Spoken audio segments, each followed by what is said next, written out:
चलिए स्टार्ट करते हैं हम केमिस्ट्री का chapter 1 chemical reaction and equation. Chemistry का चैप्टर 1 है केमिकल रिएक्शंस एंड इक्वेशंस। इसे हम स्टार्ट कर रहे हैं। पहले हम इसे थोड़ा सा इसके बारे में पढ़ेंगे और उसके बाद हम इसका क्वेश्चन बैंक करेंगे या जो भी इसके ऊपर हमारे पास बेस्ट पॉसिबल क्वेश्चंस हैं, जो अवेलेबल क्वेश्चंस हैं, उनके बारे में हम देखेंगे। तो केमिकल रिएक्शन से पहले हम देखते हैं कि कोई भी जो चेंज होता है वो किस तरह का चेंज हमारे पास है। या तो हमारे पास फिजिकल चेंज होता है या तो फिर हमारे पास केमिकल चेंज होता है। तो जब भी फिजिकल चेंज होता है तो फिजिकल चेंज और केमिकल चेंज में क्या डिफरेंस है? यहां पर आपके पास कोई भी नया सब्सटेंस नहीं बनता है। जब भी कोई फिजिकल चेंज होगा, जैसे कि बर्फ आइस क्यूब है और वो वाटर लिक्विड में चेंज हो जाती है, तो ये क्या है? फिजिकल चेंज है। यहां पर हमारे पास कोई नया सब्सटेंस नहीं बना है, उसकी कोई नई प्रॉपर्टीज नहीं आई है। जबकि जो केमिकल चेंज होता है, केमिकल चेंज में क्या होता है कि जो सब्सटेंस बनेगा न्यू सब्सटेंस फॉर्म होता है विद डिफरेंट प्रॉपर्टीज या न्यू प्रॉपर्टीज हम कह सकते हैं। मतलब जो रिएक्टेंट है, जो रिएक्शन हमने करी थी, तो रिएक्टेंट जो कि हमारे केमिकल रिएक्शन में पार्टिसिपेट करेंगे, जो आपस में रिएक्ट करेंगे, सिंगल रिएक्टेंट भी हो सकते हैं, मल्टीपल रिएक्टेंट भी हो सकते हैं, और उसे हम बोलेंगे प्रोडक्ट, जो हमें उस रिएक्शन के कंप्लीट होने के बाद मिलता है। यहां पर भी ये सिंगल प्रोडक्ट भी हो सकता है, मल्टीपल प्रोडक्ट भी हो सकते हैं। तो जो रिएक्टेंट की प्रॉपर्टी है और प्रोडक्ट की प्रॉपर्टी है, तो जो प्रोडक्ट बनेगा वो डिफरेंट प्रॉपर्टीज के साथ बनेगा, नई प्रॉपर्टीज के साथ बनेगा। तब हम क्या बोलेंगे? एक केमिकल चेंज हुआ है। फिजिकल चेंज और केमिकल चेंज में डिफरेंस समझ में आया होगा कि फिजिकल चेंज के अंदर जो प्रोडक्ट हमें मिलता है चेंज के बाद, वो कोई नया प्रोडक्ट नहीं होता, या हम कह सकते हैं कि उसकी प्रॉपर्टीज कोई अलग नहीं होती हैं या नई प्रॉपर्टीज नहीं होती हैं।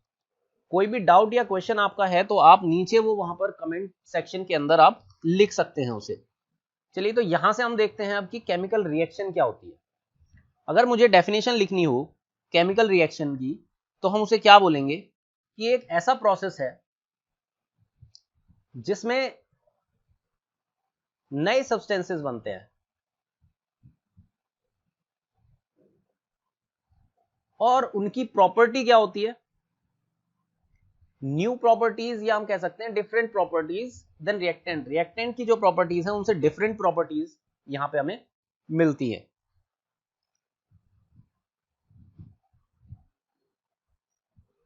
अब यहां पर टू और मोर रिएक्टेंट्स, सिंगल रिएक्टेंट भी हो सकता है कि एक ही रिएक्टेंट है, उसके ऊपर हमने कोई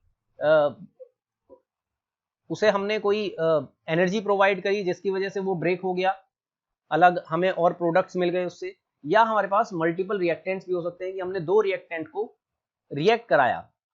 सपोज ए प्लस बी है, इन्होंने मिलकर सी बना लिया, तो यहां पर मेरे पास क्या हो गए? ए और बी रिएक्टेंट हो गए और सी क्या हो गया? प्रोडक्ट हो गया। उसके बाद आता है chemical reaction, chemical equation. Chemical equation क्या होती है? तो ये सिंपल क्या है? It is a symbolic representation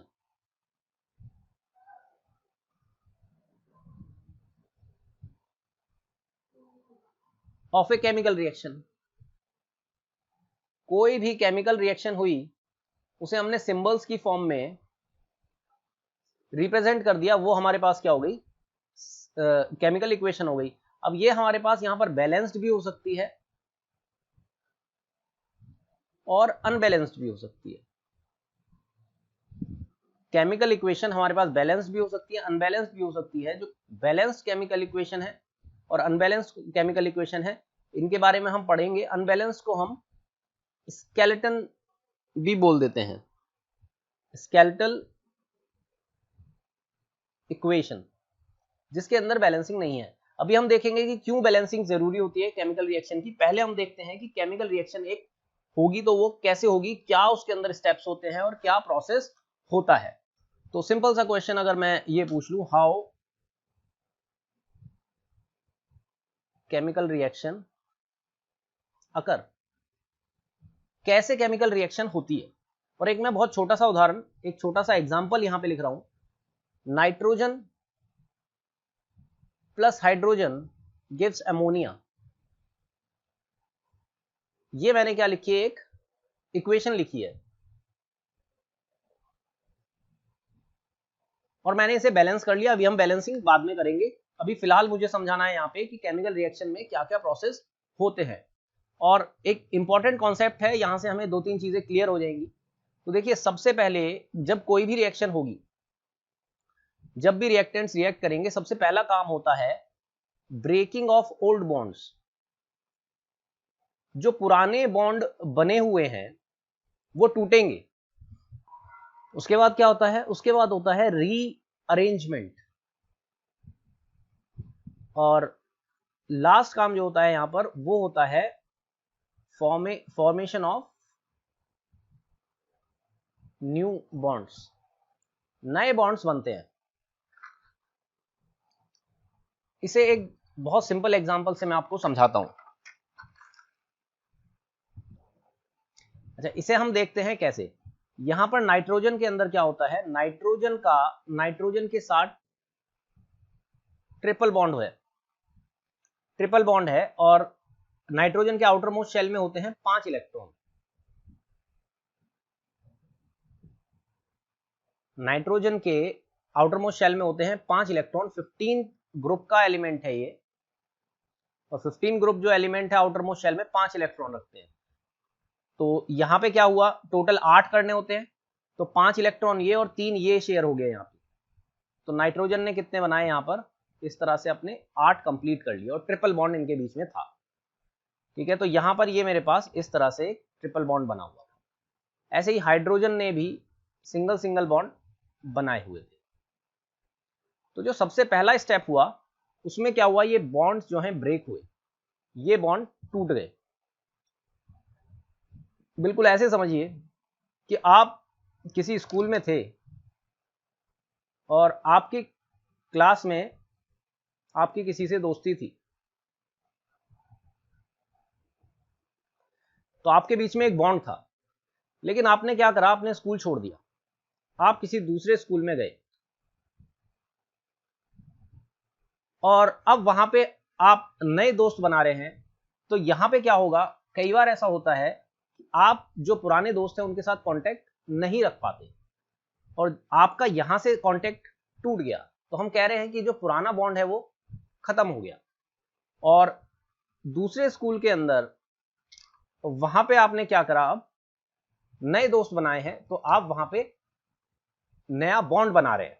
तो जब आपका यहां से बॉन्ड टूटा है, तो आप किसी दूसरे दोस्त के पास जाकर अरेंज हो रहे हैं। इसे हम क्या कहते हैं, रीअरेंजमेंट। यहां से आप गए हैं, आपकी जगह यहां पर कोई और आया होगा दोस्त, तो इसके पास, इस फ्रेंड के पास कोई दूसरा एटम आके अरेंज हो गया, आप किसी दूसरे के पास जाकर अरेंज हो गए। तो इसका मतलब क्या हुआ कि जब हमारे पहले बॉन्ड्स टूटे हैं, उसके बाद क्या होगा, अरेंजमेंट होगा फिर से।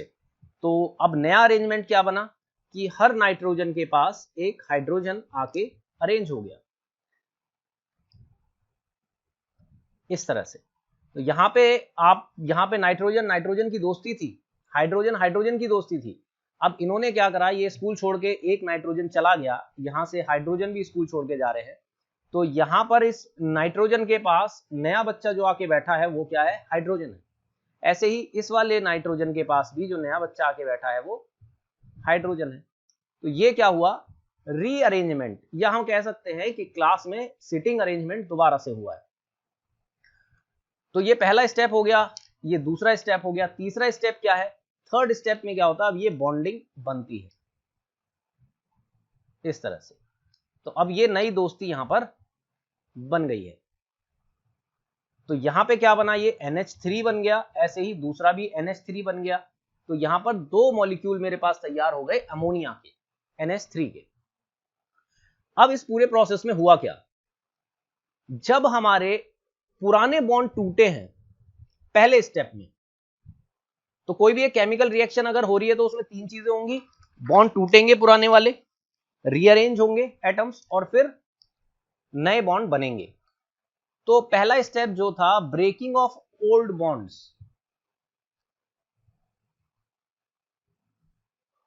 यहां पर क्या होगा, एनर्जी रिलीज होगी, या हम कह सकते हैं हीट रिलीज होगी। Heat is a form of energy, ठीक है, एनर्जी रिलीज होगी। ऐसे ही जब थर्ड स्टेप होगा, फॉर्मेशन ऑफ न्यू बॉन्ड्स, नए बॉन्ड जब बनेंगे वहां पे एनर्जी एब्जॉर्ब होगी, वहां पर एनर्जी चाहिए। तो यहां पे क्या हो रहा है, आप एनवायरमेंट को एनर्जी दे रहे हो, एनर्जी रिलीज कर रहे हो, और यहां पे आपको एनवायरमेंट से एनर्जी लेनी पड़ेगी, आपको एनर्जी की रिक्वायरमेंट है। अब हमारे पास यहां पे दो चीजें होती है, एक होता है एंडोथर्मिक रिएक्शन और एक होता है एक्सोथर्मिक। यहीं से ये कॉन्सेप्ट आपको क्लियर हो जाएगा। देखिए, जब नए बॉन्ड, जो पुराने बॉन्ड थे वो टूटे, यहां पर जो एनर्जी रिलीज हुई, यहां पे एनर्जी ज्यादा रिलीज हुई,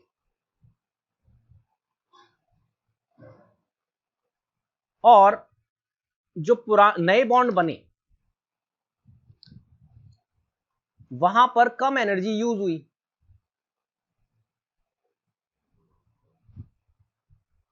तो इन दोनों के बीच का जो डिफरेंस हुआ, कोई भी रिएक्शन कंप्लीट हुई, सपोज आपने A प्लस बी करा और C बनाया, तो यहां पे जो बॉन्ड टूटने में एनर्जी रिलीज हुई वो क्या है, ज्यादा है, और जब नए बॉन्ड बने वहां पे जो एनर्जी लगी वो कम लगी। तो इन दोनों के बीच का जो एनर्जी का डिफरेंस, जो ज्यादा एनर्जी थी, वो वहां पे हमारे पास यहां पे हीट या लाइट या किसी भी फॉर्म में रिलीज होगी।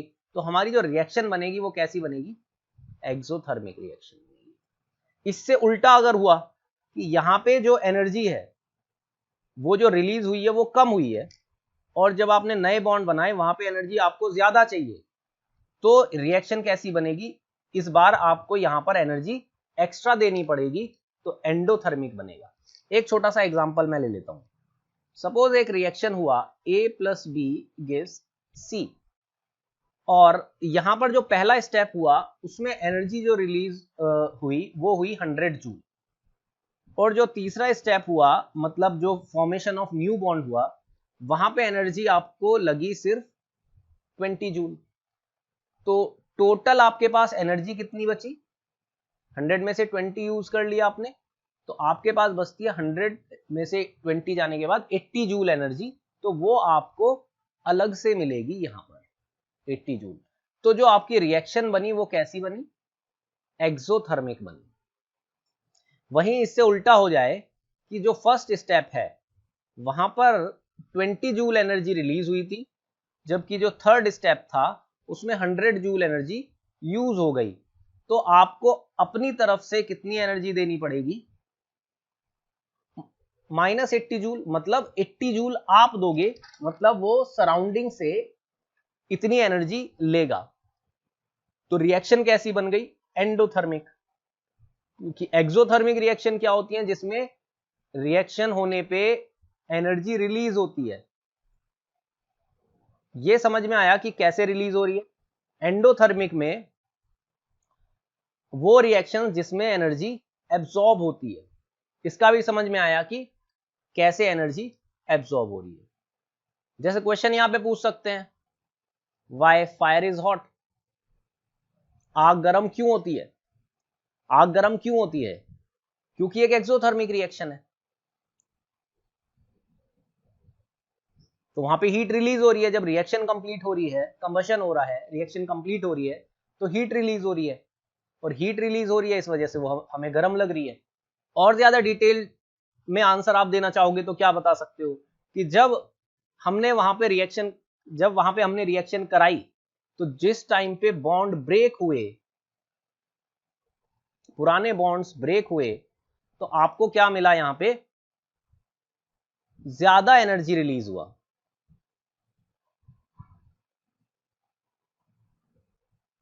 किसके कंपैरिजन में, जब नए बॉन्ड बने